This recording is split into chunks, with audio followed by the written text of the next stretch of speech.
Yes, sir. Peace, hip hop family. Floss, what's good with you? Definitely good to have you back on the line, man.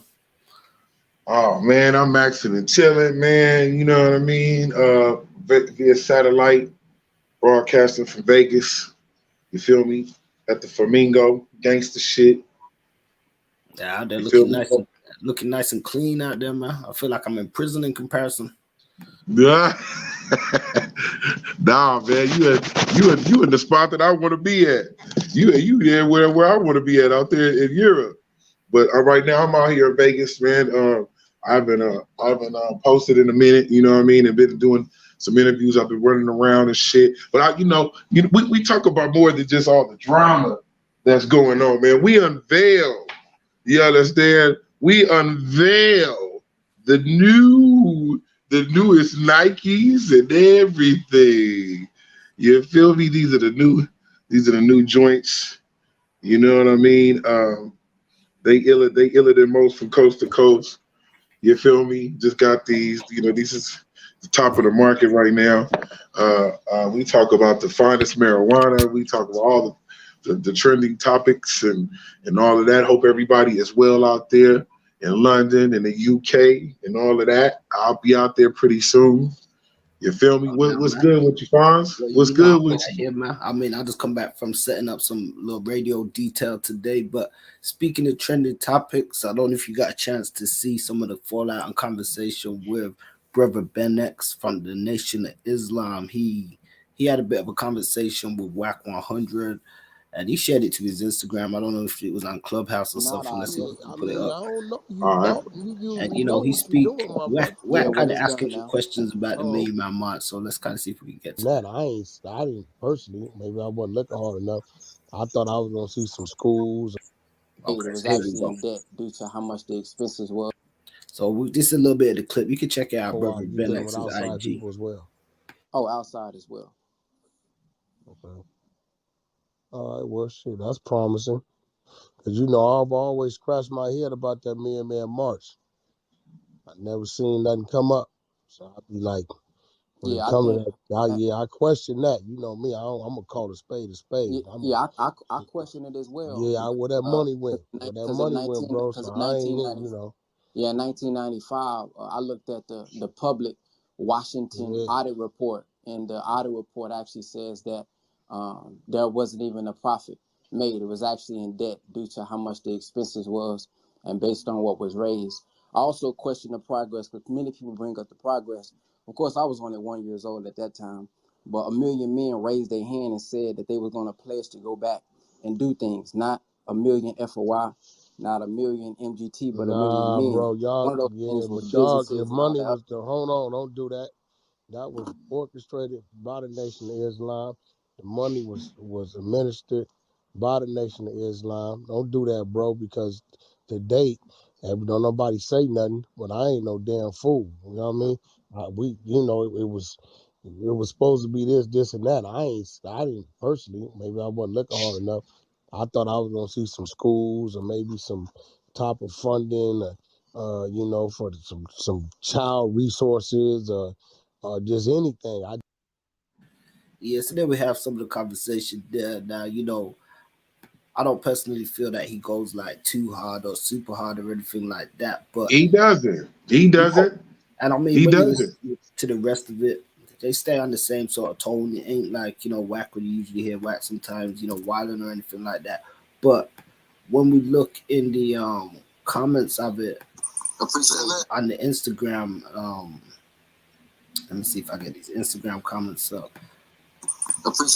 And we're gonna I see. mean, at the end of the day, man, um, this is a different narrative compared to all the other stuff that Whack 100 is on. I don't condone a lot of some of the stuff that he's saying on different topics, but on this topic, I don't really see too much of wrongdoing that he's doing, because in actuality, these questions are in the mind of a lot of black people. Okay, we had a Million Man March. I was around when the Million Man March was popping. I wasn't no youngster. I was definitely a grown person when the Million Man March was going on. Black And says he says similar on his clip. Sorry to cut you, but I all right. know you know, you make Wack say similar. He's, you know, he do speak on the clip about being there and stuff like that, and just Right. I guess some of the impact it had on him. I mean, like I said, these are questions that people really want. Okay, boom, we have the Million Man March. What came from it? Like, okay, a million men came, but you got to realize that I was out there when that shit was happening in DC on Georgia Avenue and all that shit, and it was a lot of pussy selling going on. Excuse me, no disrespect, but it was a lot of women out there selling sex, and it was a free for all. And you right, I ain't disrespecting nobody. I'm not disrespecting the nation, the FOI, because I definitely I'm down for what the nation and being Muslim is about. You know, even though I'm not Muslim, I have friends that are Muslim, and I used to be at the Mosque 54 in Compton, and with Cam's brother and brother Ron, and you know, I seen Khalil Muhammad speak and everything before he had passed and everything. So what the questions that he is saying is like, okay, well, where's the school? Where's the funding? Where is the, you know what I'm saying? Where is that going to? I hope it's not going back to the nation, to where nobody else is getting any money from it, or we really didn't see nothing from it. He just, and it was a long time ago, he just basically just saying the questions that basically that everybody else have been thinking and haven't really said anything about. You feel me? Yeah, shit, my bad, bro. Yeah, don't worry, we ain't public anyway, so I could edit that out. We had a technical delay right No, now. but I meant that though. I meant what I said. You know what I'm saying? I meant what I said. Like, I'm nobody disrespecting the nation or anybody like that. Because, you know, like I said, I'm down with it. You know what I mean? I'm with it. But at the same time, huh? Yeah. I was gonna say, you know, I'm gonna let you get to that because I know you got a good point, and I know you're gonna pick it back up. But Jay Electronica, as you can see, he commented on it and said, "Beautifully handled, brother. Me on the other hand, only my eyeballs sticking out the mud. I'm with the shits." And so, you know, he obviously had taken some kind of offense to, I guess, the questions being posed, and he subsequently went on to his own social media to leave some tweets. I believe some of them might have been deleted now. He left a few tweets and stuff. So I'm gonna see if I can pull them up. So he, you know, he obviously felt some type of way. Now I know what I you're mean, saying. you know, Though the questions that Wack was asking, he vindicated to ask some of them. You know, you didn't feel he was disrespectful in how he asked them or anything like that. like I'm just saying, man, like, it's a cold subject, you know, to talk about. It's a cold subject to talk about, but at the same token, you know, like I said, these are questions that people wonder, like, okay, where's the money going to? Just like the shit with when Haiti had the earthquake and Wyclef was in charge of it, and they made a lot of money. Jay-Z gave money, a bunch of people gave money, but I heard that Wyclef was running off with the money. You know what I'm saying? Real talk. Just keeping it honest. Hey, you see one of the God, here with this ad, one of these tweets that came up finally, you know. And it said, you know, with Wack, you know, he sent this to Wack directly. He said, if you got any questions, ask me with your food ass. You out here pressing everybody but the open enemy. Don't be out here stunting on our little brother. Press me about the Nation of Islam. I got that fire you're looking for. Keep my nation's name out of your effing mouth, Wack 100. So, you know, he ain't mincing his words one little bit. But they just mad because of all the other shit that he got going on, as far as the stir-ups and the bickering and the back and forth and the turn-ups and all that shit.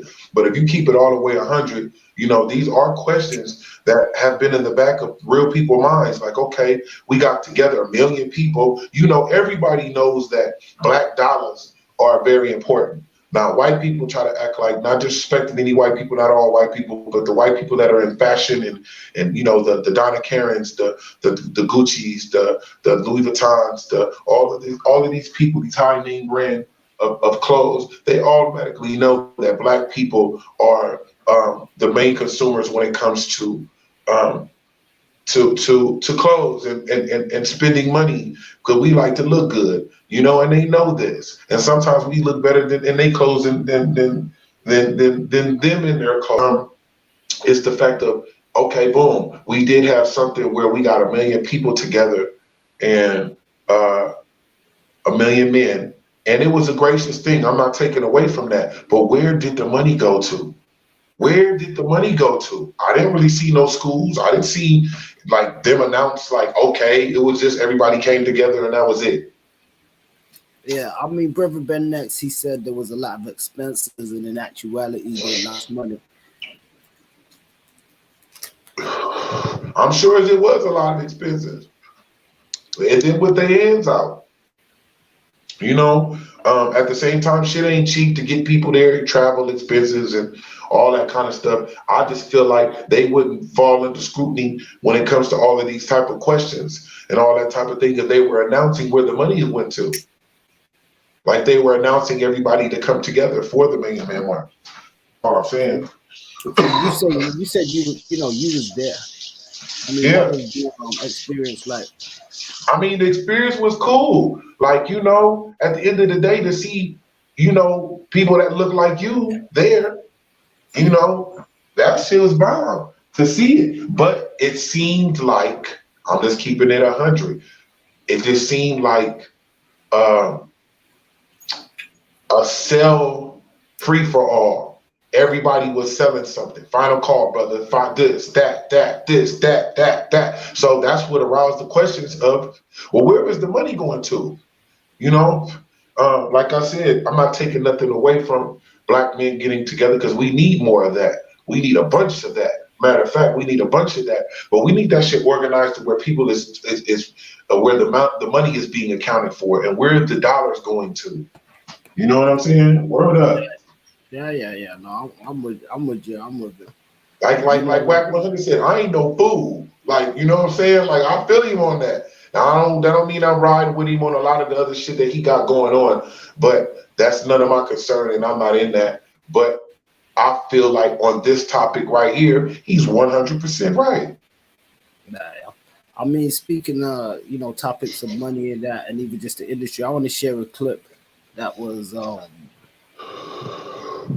sent to us. And this is on social media, so you be able to check this one out.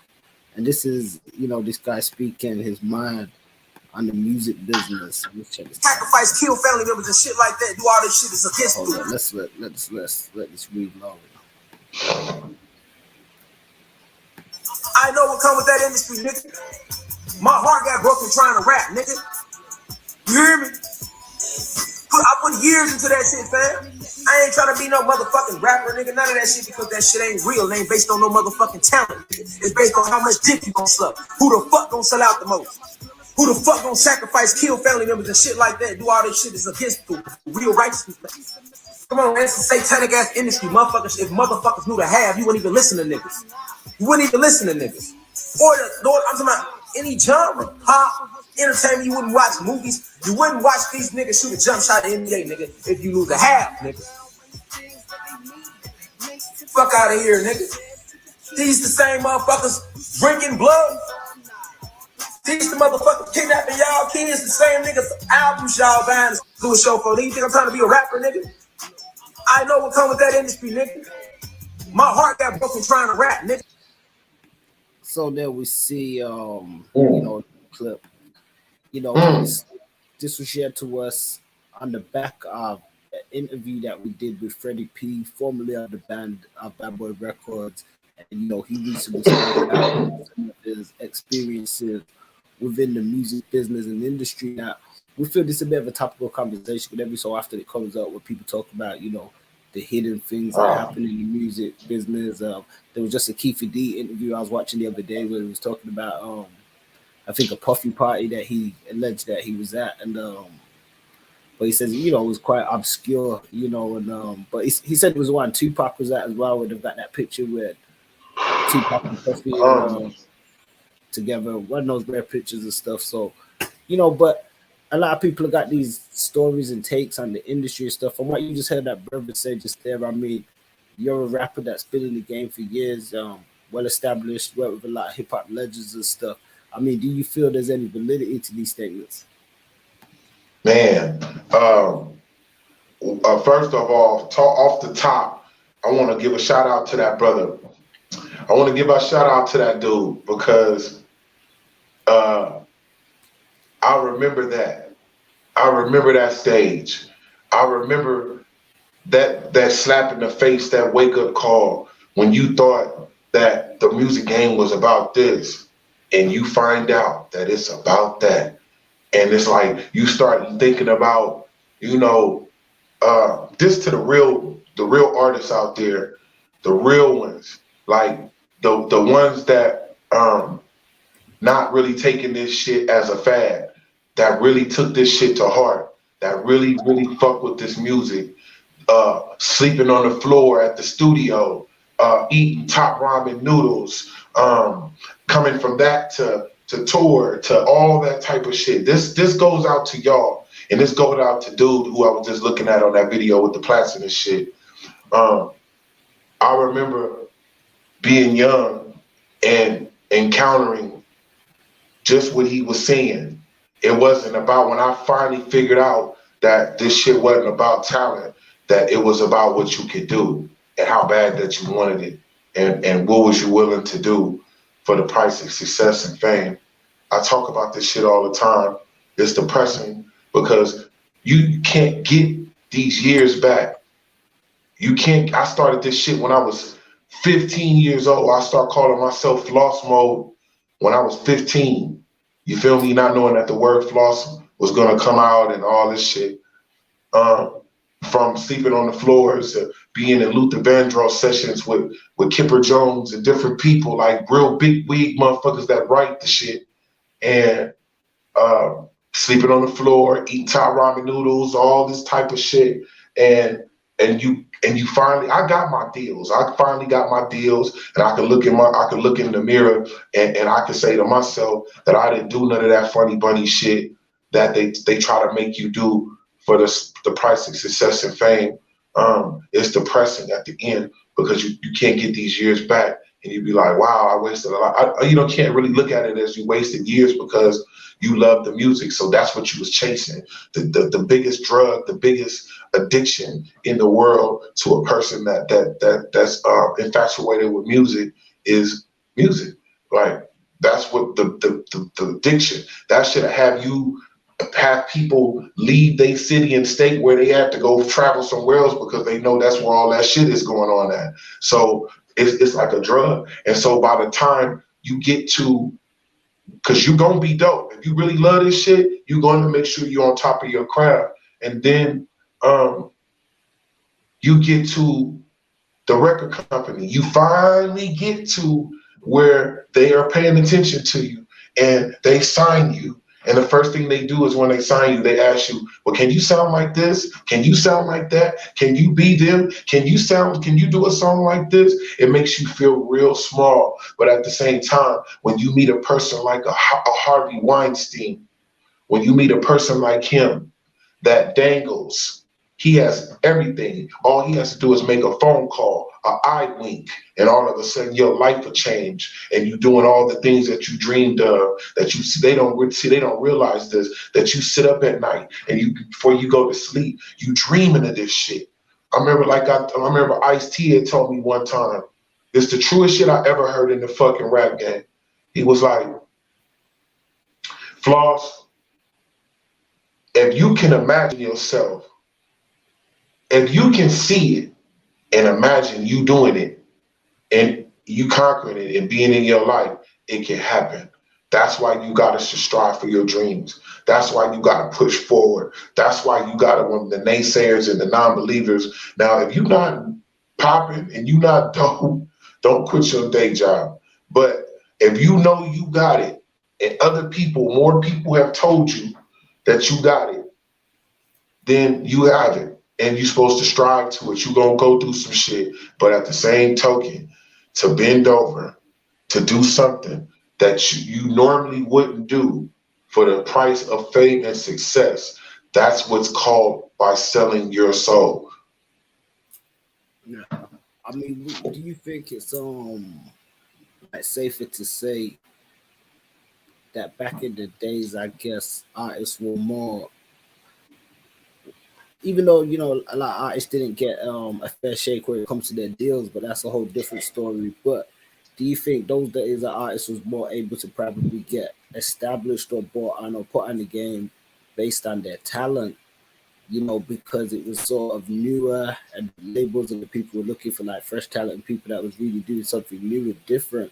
Even though you said when they sign you, ultimately they probably want you to do the same as everybody else. But do you think like talent was more getting people through the door then, where a lot of people was able to probably evade having to do some of the more shadier tactics? Or do you think, what do you think the percentage is? Just think about it. Keep artists broke. Keep artists broke. Artist has no money to get attorney. So by you not having money to get representation, representation is everything in the music industry. It's not, sometimes you could be rapping your ass off. You could be dope as shit. You could be the dopest rapper out there. But what it is if you don't have your reputation, your representation in order, of course, when you come to them, you can handle your own business. I would like this, I would like that. I think I deserve this, I should get that. They were like, of course you think that. You understand? But when you have somebody that you spend money on, that's representing you, that's getting you these things, that's how you get this shit. And they know that. So they keep you broke. That's why they call it starving artists. You know, a lot of artists have been in the game for years and just had now just started seeing their money. You know, the artist is the last person to get paid. If you're not writing your own shit, you ain't talking about nothing. That's why they tell you to write your stuff through AppCap checks, through BMI checks, through, you know, Sound Exchange, all these type of, you know, platforms to get your money. And it's still hard to get money. I'm on a big record with Eazy-E, Impact of a Legend, comes with video game, comes with a discography, says who Eazy-E is. I'm on there more than anybody, and I still haven't got my proper payments from it. And this shit has come out years ago. I just talked to Ice-T about this. Just talked to Ice-T and you know, Floss, man, you know, this is expectation. Well, you know, if it's past a certain amount of time, then you may not be able to get it. These record companies do little tricks. They had signed my name. I did the title song for the movie Love Stinks. My name is Andre Branch, AndreBranch. They put the last letter, a different letter, so I can't get my money.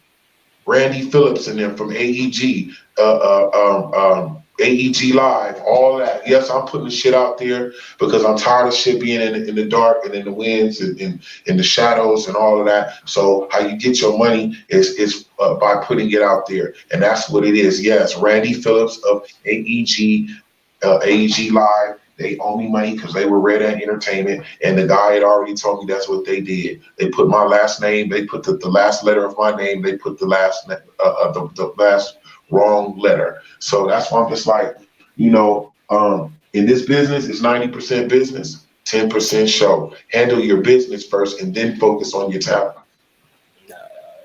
I mean, that's crazy. And, you know, we've definitely heard of labels using unscrupulous tactics. I mean, I spoke to Darren QB a few months ago, who was the son of Creedle Jones from the Chilites.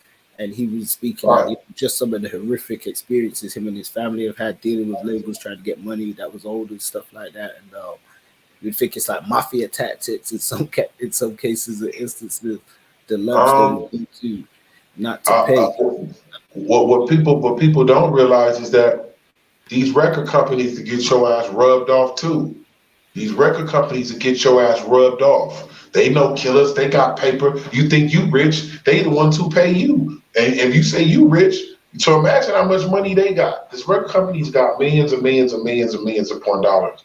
You know what I'm saying? If you too irritating, if you ruffling too many feathers, if you rubbing people too much the wrong way, they can get your ass rubbed off too. Keep it 100.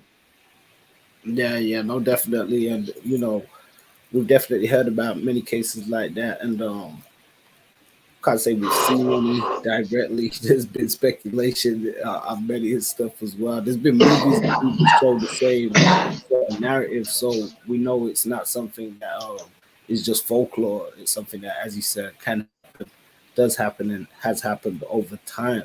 There's another point that I wanted to bring up because even with what that brother was saying and Freddie P and others, people say they feel as though, especially when it comes to rap music, there's this See, whole the only thing is, not to cut you off, the only thing is that's different that they have to pay us now is because technology has made it to where they have to pay us now. Numbers don't lie. All that shit don't lie. You feel me? The streamings and records being sold. Back in those days, more they can visibility. hide more. They can hide a lot more. They can Yeah, of fuck course. with the books more. You feel me? Yeah. So it's There's a different. lot more visibility and stuff now, which can Right, work in the right. benefit of artists in some way. But what I was going to ask about is some people say, I mean, you know your fair share of artists in the industry and stuff, and we've always had the terminology people talk about like industry cats, industry dickers, or whatever, But my point is, do you feel that's how it is that like ultimately most rappers ain't gonna help anybody else out, or if they want like other artists around them, it's generally to boost them up, or a lot of the times they want yes men or people that are gonna ground nose them. Otherwise, if you're kind of your own independent thinker, you're not gonna get so much of a shot. I mean, how accurate would you say that is? We spoke about this before, a couple of some episodes ago.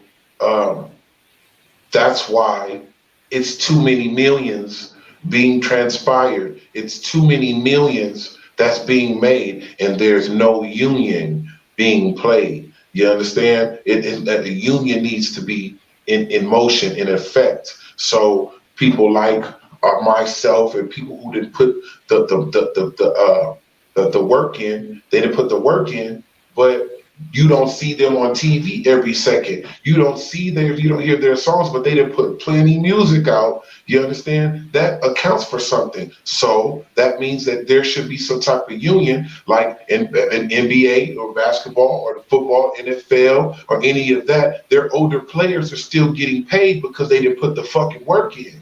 You understand? So I feel like this is due. Should be due. This should be in motion. Everybody got their big threes and all this type of things, which I ain't mad at. Everybody putting their shit up in the game and doing what they're supposed to do. But at the same time, they need to be working for a union.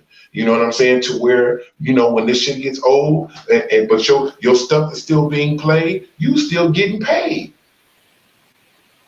Yeah, no, that makes sense. I mean, it's kind of one of the things that inspired me to do the work with Back online and stuff like that, because we really wanted to focus on and give flowers to a lot of people that not just had put in work, are still putting in work now significantly Right. within the industry and for the culture and stuff, and let them know that we appreciate them, because a lot of people have definitely had impact on us as Or well if too. not, then we're gonna keep having videos like that videos you just showed me with dude on there. Like he sounded real bitter. He sounded like I can't believe like it was a magic trick that was pulled over, some wool that was pulled over his eyes. Did you see the look in his face? Do you hear the harshness in his? He couldn't believe it because as when you growing up, you dream to be a rapper. You dream for these things. These are things that gets into millions and millions of people, and children that when we was young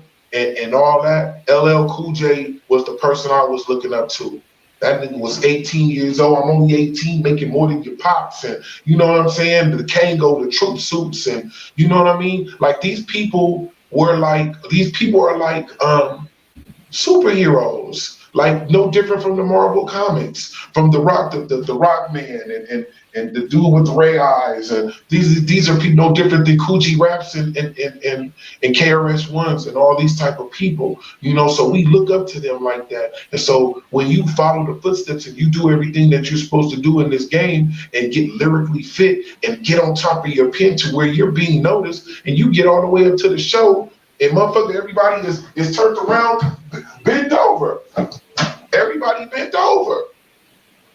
You like, what part of the game is this? This is what I gotta do to get to. It don't make sense. So it makes you feel like it was all for nothing. You wasted all these years for nothing. And it turns you off from music, period. That's what they doing. They turning people off from music. Because when they find out what really goes on and what you really gotta do, you're gonna be like, shh. That's why I took my break. No, I mean it's a cold game, and I mean people have their experiences and people share them. Sometimes they're often silenced, in the media and stuff like that, especially on a mainstream level. And I think it's one of those things where a lot of people don't want to believe some stuff until they're actually there. Until they see it. And when you see it, trust me, I done been to these Hollywood parties. I lived a sheltered life. I went to Catholic school the majority of my life. So I was hella sheltered. And, I was exposed to these parties that we would go to, and you go into the bathroom. It always happens from you going to looking for the bathroom. You know what I'm saying? And encounter and run up in one of these rooms and seeing, put the sniffing lines off each other's ass and just crazy things that's going on in the industry it kind of saddens you, because when it's not your lifestyle, but at the same time, you're not knocking anybody else's lifestyle, but that's just not you. But whatever y'all do, it's cool. I'm going over here to do this. Y'all go do that. But when you dangle talent and opportunities and the things that you strive and you dream for, and somebody's holding it over you just because you won't do something that they're into, that's when it becomes weird. Like, and come on, man, like, Nah. Yeah, no, that's a fact, man. Nah. That's when I'll be like, nah. That's when I put them glasses on. That's when I'll be like, nah. That's a whole different bag right there. But it's too deep for the kid. It's too deep for the kid. Shit. Yeah, they get the some real game on this one, Not for the fans. Oh yeah. Who is that? Megan Thee Stallion? Yeah, so we're gonna slightly switch over to this next topic. So we've been asked to look at and explore this one. Now, we did get some comments and some feedback from our episode on narcissism, and we've been asked to explore this where people say, let's talk about it. We want to see Megan Thee Stallion, Amber Heard, Jada Pinkett. And I guess it's looking at some of their recent effects on the men that they've been with recently. And just from that vantage point, is toxic femininity a thing? And is it something that's in play in these cases? I don't know if we could also include Kim Kardashian, West, and Pete Davidson in this one. Well,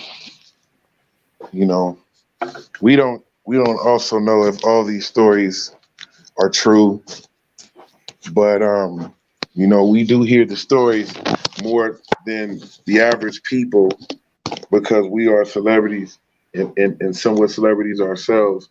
So we hear the stories about being with Kim Kardashian. If you with any of the Kardashian women, they hiring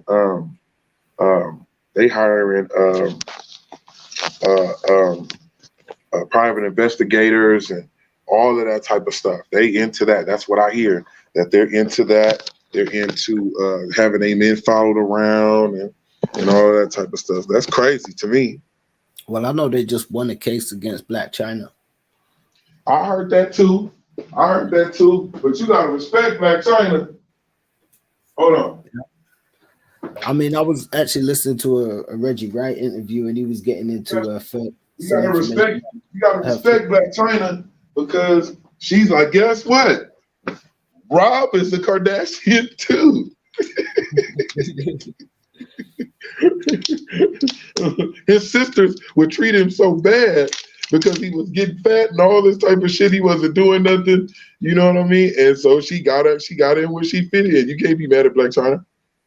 Yeah, I mean, they've definitely done a bit of a number on people, but they got that legal team locked. It would seem, you seen how they put the Frighteners on Wack 100 and Ray J with talks of releasing another tape. Right, they were like, okay, let's bust him wide open. You don't want to play with us. You got to realize, man, the one I respect out of all of them is Kris Jenner. She is the muscle and motivating factor throughout the Kardashians. She is the one who puts everything together. No shade. I tip my hat off to Kris Jenner. You need a woman like that in your life. You know? Yeah, our past man, they're a bit scary in my book. But I mean, I don't know if you know too much about this Amber Heard, Johnny Depp situation. No, I haven't heard nothing.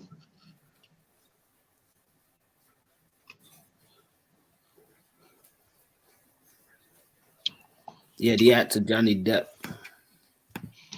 He got their kid's name on him.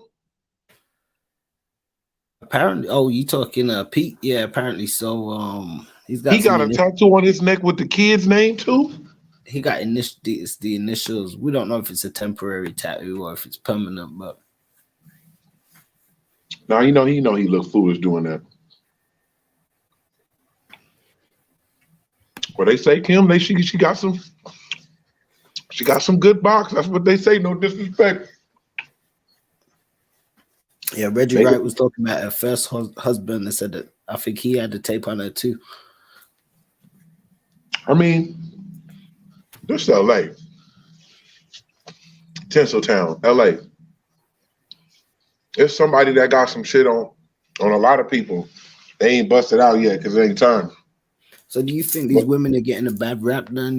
We seen Wack 100 take Megan Thee Stallion saying that she's a liar and she kind of didn't tell the truth or the right set of circumstances in the case with Tory Lanez and stuff like that. I mean, what do you think? I think that it's like 40% of them and like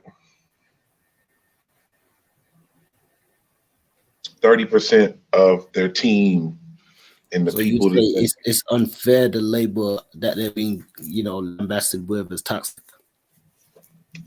I think it'd be their team and it'd be the people around them. A lot of times you have people around you, family or friend, that really want to have your position. It's always somebody's position you want to get. Like Jada wants Will's position. Somebody that's under her, that's her friend, wants her position and wants her life.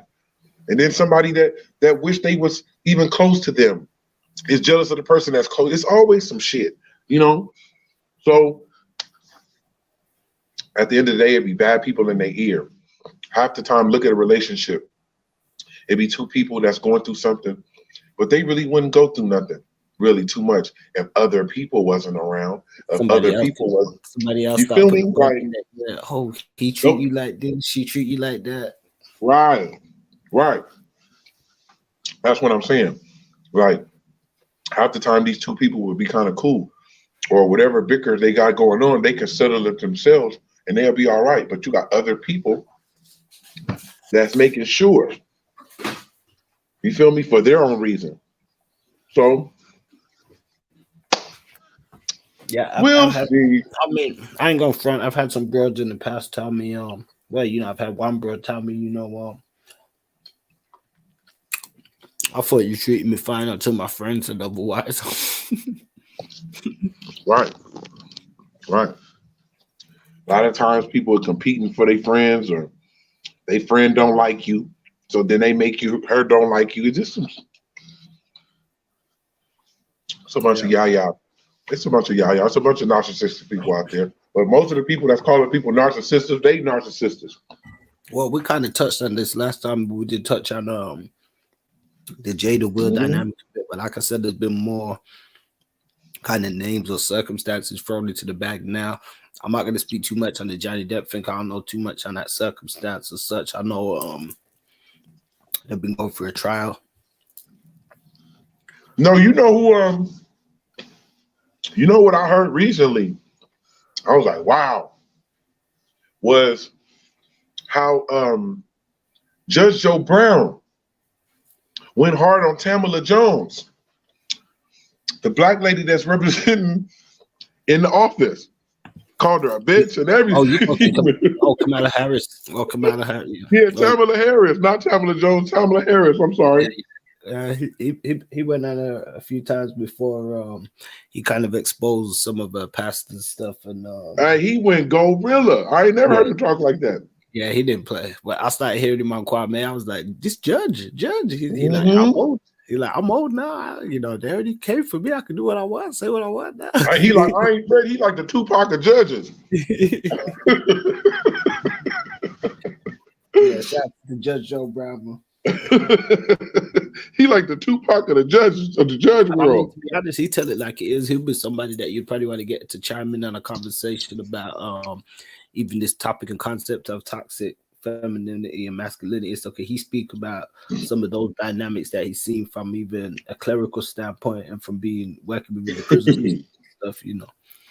And then you turn around and you owe the girl $35. And then he started talking some pimp shit. Right. Go on and give the girl $35. He's hilarious. Big up to Joe Brown. Yeah, it'd definitely be dope to get him on the show or something at some point. So yeah, this Amber Heard, she's claiming she was abused by, you know, Johnny Depp and stuff physically, and I think the other way in that as well, or other ways. So, you know, I believe it. Ain't no telling. You know, they human. People human. Why would a person do that? She must have did something. Ain't no telling. Big up to everybody out there bugging out. There's been a lot of stuff recently. We see, you know, we ain't just picking at the women. There's been a lot of stuff that's happened. Even we reported on it. You know, Bill Murray was recently let go from one of his jobs, acting because of some stuff, allegations and stuff. So you can check out the report. Who? Bill Murray? Yeah. Really?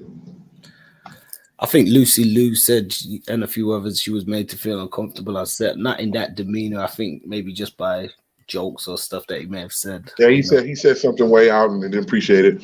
Everybody's real sensitive now. Bill Murray, an improv actor, I might, you know, defended him, and you know, if he made somebody feel bad, but you know, maybe he was just in character or just goofing around. You know, I love Bill Murray. I don't give a fuck what he said. I love also Bill Murray. Tim Westwood. When he was in that movie All About Bob, I loved him. Yeah, DJ Tim Westwood, you know, he was caught up in some new allegations and stuff, you know. Man, big up to everybody out there that's bugging out, losing their mind, saying everything. Making this, this kind of a serious claim because, you know, here we see just an excerpt from a blog put together, and they go very detailed. You can check it out, gal-dem.com, and it goes in on some of the Tim Westwood's allegations and stuff, and speaks about his background, being the son of a bishop that, you know, grew up in a private school and excelling in the industry to kind of become a gatekeeper and such, but presenting himself to black women, like you said, you know, similarly, I guess, to a Harvey Weinstein, and being able to present opportunities for people within the industry and misusing and abusing that sort of sense of power. But abusing his power was produced by the BBC, where they chose to kind of out him and speak on some of the stuff, which some say they feel was just a move to kind of deflect any attention from themselves. Real greaseball type.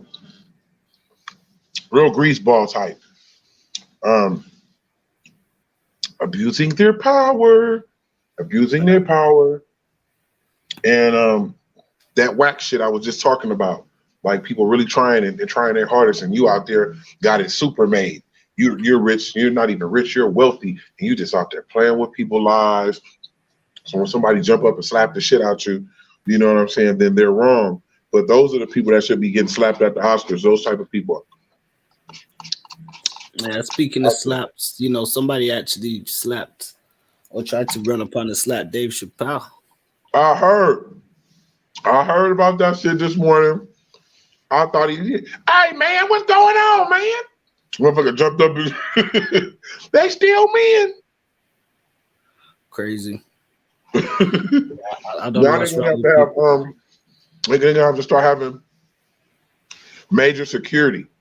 Now I see at these comedy shows. That's what I'm starting to really see is they're gonna have to start having major security at these shows, because this is the era where people is in their feelings. You know, you can't say certain things. You're being silenced or you're blackballed because you may say something. You know, it's crazy. Everybody pressing their luck, man. So with that said, man, we want to tell everybody out there listening to stay safe, stay diligent, stay vigilant, because your adversary, the devil, roams the earth like a roaring lion, seeking whoever he may devour. So yeah, we're gonna give you a little scripture there too. But Word, yeah, for real. out there, man. It's a crazy world, crazy times with everything that's going on. We'll be back in the mix with some hip hop updates. Yeah, man.